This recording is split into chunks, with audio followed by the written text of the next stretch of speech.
મિત્રો આજની વિડીયોમાં સૌપ્રથમ વાત થશે વરસાદ અને ઠંડીની આગાહી। ગુજરાતમાં જામ્યો વરસાદી માહોલ। ઉત્તર ગુજરાત, મધ્ય ગુજરાત અને દક્ષિણ ગુજરાતના કોઈ વિસ્તારમાં પડી શકે છે વરસાદ। આગામી 24 થી 48 કલાક રાજસ્થાનના પણ અનેક ભાગોમાં છૂટોછવાયો વરસાદ થઈ શકે છે।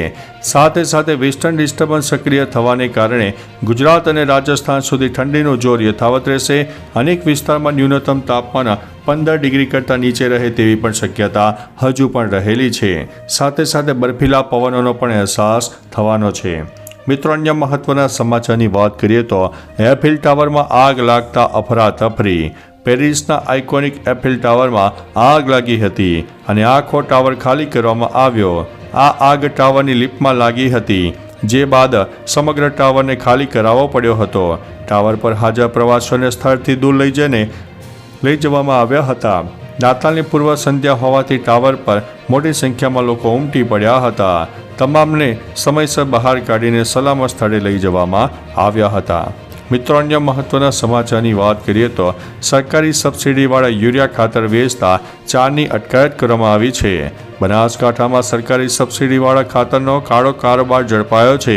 બનાસકાંઠા એલસીબી પોલીસે દિયોદરના કુચકવાડા ગામના એક ખાનગી ખેતરમાં રેડ કરીને સરકારની સબસિડીવાળા ખાતરમાંથી યુરિયા લિક્વિડ બનાવવાના કૌભાંડનો પર્દાફાશ કર્યો છે, જેમાં પોલીસે 4 આરોપીઓની અટકાયત કરી છે અને આગળની તપાસ પણ હાથ ધરી છે। મિત્રો, અન્ય મહત્વના સમાચારની વાત કરીએ તો રાજ્ય સરકારના વર્ષ 2025ના કેલેન્ડરનું સીએમના હસ્તે વિમોચન।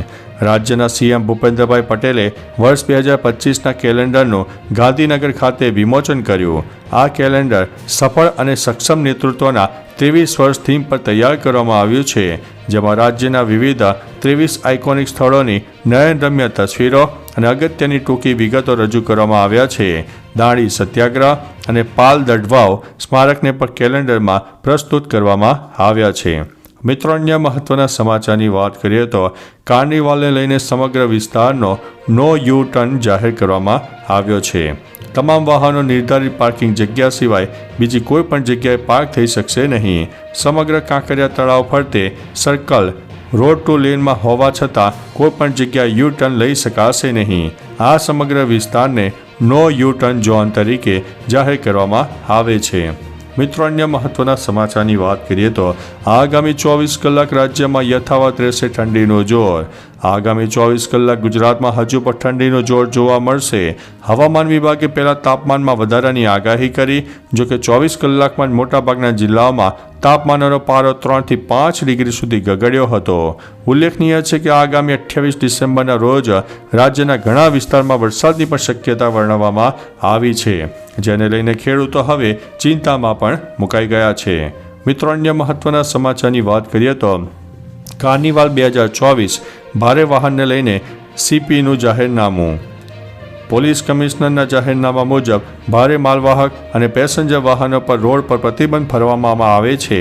દાણી લીમડા 4 રસ્તા થઈને શાહ આલમ થઈને કાંકરિયા તરફ આવતો મુખ્ય રોડ, ચંડોળા પોલીસ ચોકી 3 રસ્તાથી શાહ આલમ થઈને કાંકરિયા તરફ આવતો મુખ્ય રોડ, મણિનગર રેલવે સ્ટેશનથી મણિનગર 4 રસ્તાથી રામબાગ 4 રસ્તા થઈને કાંકરિયા તરફ આવતો મેઇન રોડ અને કાકપીઠથી કાંકરિયા તરફ આવતો રોડ પણ સમાવેશ થાય છે।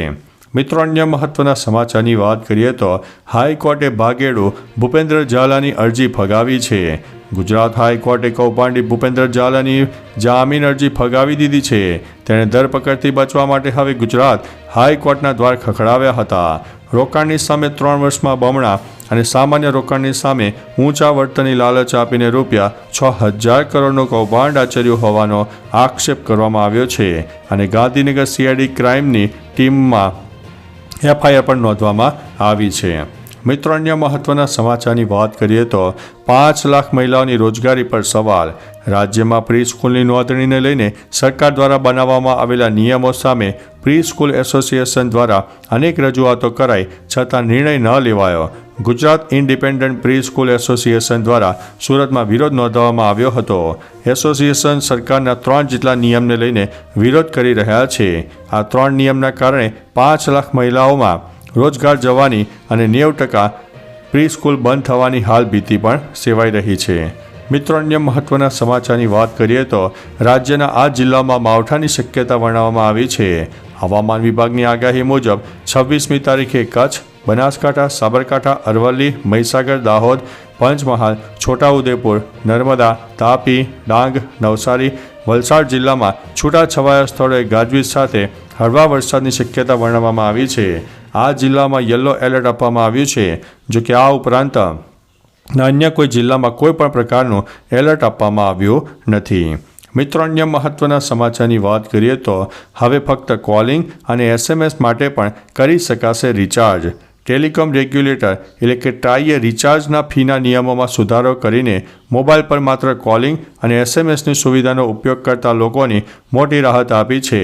આ અંતર્ગત મોબાઈલ સર્વિસ પ્રોવાઈડર માટે ઇન્ટરનેટનો ઉપયોગ ન કરતા ગ્રાહકો માટે વોઇસ કોલ અને SMS માટે અલગ પ્લાન બહાર પાડવાનું ફરજિયાત કરવામાં આવ્યું છે.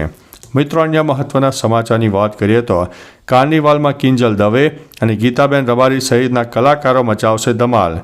7 દિવસમાં 3 દિવસ ગુજરાતી ગાયક કલાકારો પરફોર્મ કરશે. 27 ડિસેમ્બરે ઈશાની દવે, 28 ડિસેમ્બરે ગીતાબેન રબારી, 30 ડિસેમ્બરે સાઈરામ દવે, 31 ડિસેમ્બરે કિંજલ દવે કાંકરિયા પુષ્પકુંજ ખાતે સ્ટેજ નંબર 1 પર પરફોર્મન્સ કરશે. કાંકરિયા કાર્નિવાલમાં તમામ લોકોને વહેલી સવારે 4 વાગ્યાથી રાત્રે 10 વાગ્યા સુધી ફ્રીમાં એન્ટ્રી મળશે. મિત્રો, અન્ય મહત્વના સમાચારની વાત કરીએ તો શ્રીલંકાએ 17 ભારતીય માછીમારોની ધરપકડ કરી છે. શ્રીલંકામાં ફરી એકવાર ભારતીય માછીમારોની ધરપકડ કરવામાં આવી છે. તામિલનાડુના CM M.K. સ્ટાલિને કેન્દ્ર સરકારને માહિતી આપી છે કે શ્રીલંકાએ રામેશ્વરમમાંથી 17 માછીમારોની ધરપકડ કરી છે. આ સાથે માછીમારોની 2 બોટ પણ જપ્ત કરવામાં આવી છે. CM M.K. સ્ટાલિને કેન્દ્ર સરકારને માછીમારોને મુક્ત કરવા અને તેમની બોટોને મુક્ત કરવા માટે તાત્કાલિક પગલાં લેવાની અપીલ કરી છે.